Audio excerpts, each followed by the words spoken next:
আসসালামু আলাইকুম, welcome to my channel. প্রিয় ষষ্ঠ শ্রেণীর শিক্ষার্থীবৃন্দ, আশা করি সবাই ভালো আছো। আজকে আমি তোমাদের জন্য অনুশীলনী 2.1-এর 13 নং প্রশ্ন থেকে সমাধান নিয়ে এসেছি। ইনশাল্লাহ আজকে আমি 13 থেকে 16 পর্যন্ত সমাধান দেখানোর চেষ্টা করব। সবাই সে পর্যন্ত আমার সাথে থাকবে। আমরা 13 নং প্রশ্নটা খেয়াল করি। 18 ক্যারেটের 20 গ্রাম ওজনের সোনার গহনায় সোনা ও খাদের অনুপাত 3:1 হলে ওই গহনায় সোনা ও খাদের পরিমাণ নির্ণয় করো। একটি গহনার কথা বলা হয়েছে যেটা 18 ক্যারেট আছে। এই 18 ক্যারেটটা বলা হয়েছে, এটা তার কোয়ালিটি। এটা কিন্তু আমাদের অঙ্কের কোনো কাজে আসবে না। আমরা গহনার ওজনটা দেখব 20 গ্রাম।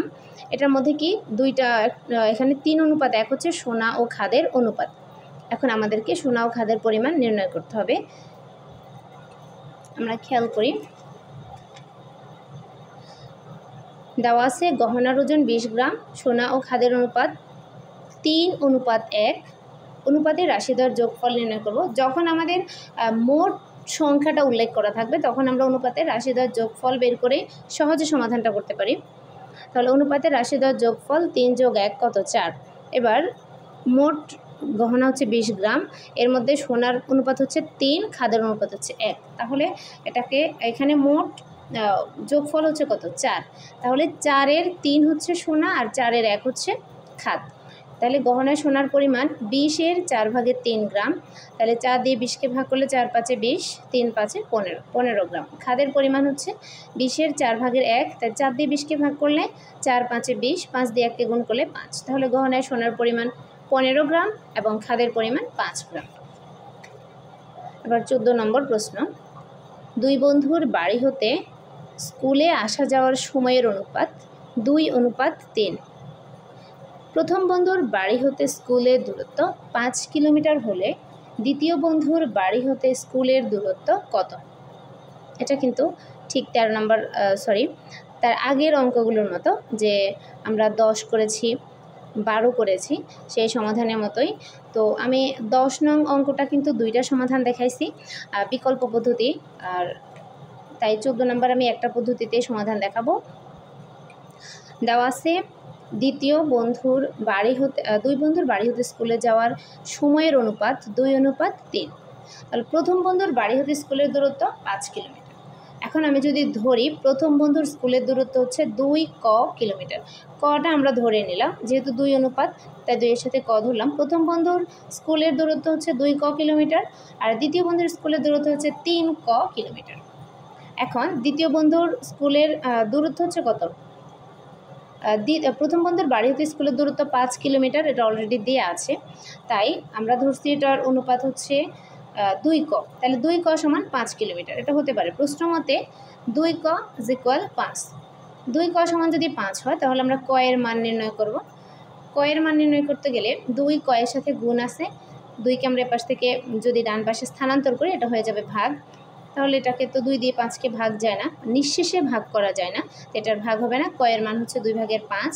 তাহলে দ্বিতীয় বন্ধুর স্কুলের দূরত্ব কত ধরছি আমরা? 3 তাহলে 3-এর সাথে ক এর মান গুণ হবে। ক এর মান হচ্ছে 2/5, তাহলে 3 × 2/5। খেয়াল করো এখানেও ভাগ যাচ্ছে না, তাহলে কি হবে? এটা হবে হরে হরে 2, যেহেতু 3-এর নিচে হর নাই তাই হর যা আছে তাই লবে লবে গুণ হবে। 3 এবং 5-এ গুণ, 3 × 5 = 15। এটা একটা অপ্রকৃত ভগ্নাংশ, তাই এটাকে আমরা ভেঙে মিশ্র ভগ্নাংশ করলাম। 7/2 কিলোমিটার। তাহলে দ্বিতীয় বন্ধুর বাড়ি হতে স্কুলের দূরত্ব 7/2 কিলোমিটার। 15 নং প্রশ্ন। পায়েসে দুধ ও চিনির অনুপাত 7:2। পায়েস তো আমরা সবাই চিনি, এবং পায়েস রান্না করতে আমাদের কি কি উপাদানগুলো লাগে আমরা সেটাও জানি। দুধ ও চিনির অনুপাত 7:2। ওই পায়েসে চিনির পরিমাণ 4 কেজি হলে দুধের পরিমাণ কত? খেয়াল করো এখানে দুধের অনুপাত হচ্ছে 7, চিনির অনুপাত হচ্ছে 2, কিন্তু দিছে চিনির পরিমাণ, দুধের পরিমাণটা আমরা নির্ণয় করব।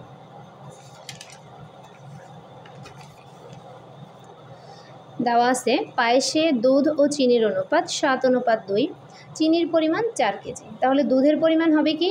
দুধের অনুপাত কত? 7। যেহেতু 7 আমরা নির্ণয় করব, তাহলে চিনির অনুপাত দেয়া আছে, এটা যাবে নিচে আর 7 আসবে উপরে। দুধের পরিমাণ চিনির পরিমাণের 2/7 গুণ। তাহলে চিনির পরিমাণ কত? 4 কেজি, 4-এর 2/7, তাহলে 4 কেজির 2/7 কেজি কত হয়? 2 দিয়ে 4কে ভাগ করলে 2 2 গুণে 4, 7-এ 2 গুণ করলে 14, তাহলে পায়েসে দুধের পরিমাণ 14 কেজি। 16 নং প্রশ্নটা খেয়াল করো। দুইটি কম্পিউটারের দামের অনুপাত 5:6। প্রথমটির দাম 25,000 টাকা হলে দ্বিতীয়টির দাম কত? প্রথমটির দাম যদি 25,000 টাকা হয় তাহলে দ্বিতীয়টির দাম কত? এটা আমরা বের করব। এটা হচ্ছে প্রথম প্রশ্ন। আচ্ছা, আবার আরেকটা প্রশ্ন হচ্ছে, মূল্য বৃদ্ধির ফলে যদি প্রথমটির দাম 5,000 টাকা বেড়ে যায় তখন তাদের দামের অনুপাতটি কী ধরনের অনুপাত? তাহলে আমরা খেয়াল করি আমাদের দুইটা প্রশ্ন। প্রথম প্রশ্নটা আগে সমাধান করি, দ্বিতীয়টির দাম কত? খেয়াল করি, দেওয়া আছে দুটি কম্পিউটারের দামের অনুপাত 5:6। প্রথম কম্পিউটারের দাম 25,000 টাকা, এটাও দেওয়া আছে। দ্বিতীয় কম্পিউটারের দাম আমরা নির্ণয় করব, তাই প্রথম কম্পিউটারের দামের অনুপাত হচ্ছে 5 আর দ্বিতীয় কম্পিউটারের দামের অনুপাত হচ্ছে 6।